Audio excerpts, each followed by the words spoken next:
In 1920 you could just about get airborne in one of these. Less than 50 years later, we landed men on the moon.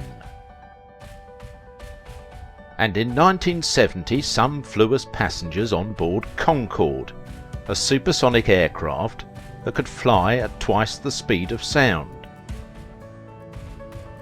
In 1970 we even had electric milk floats delivering our milk, which by the way was in 100% recyclable glass bottles. But that's another video. So what happened to motor transport between the 1970s and now, 50 years later, considering the huge advances we made in the 50 years between 1920 and 1970? Shouldn't we be hovering around in eco-friendly vehicles that produce zero emissions and don't cause any kind of damage to the planet?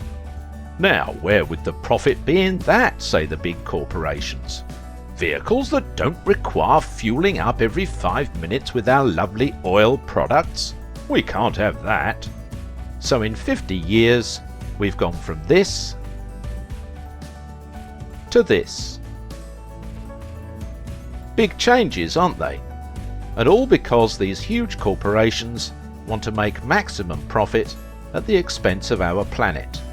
Clever brainwashing advertising has meant the sale of SUVs alone is growing so fast that it outstrips any benefits made by eco-friendly vehicles.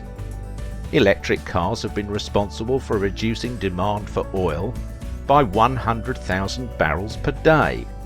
But gas-guzzling SUVs are responsible for an increase in demand of 3.3 million barrels a day.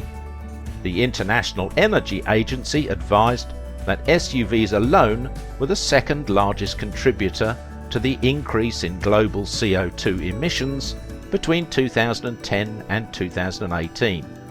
In first place was the power industry.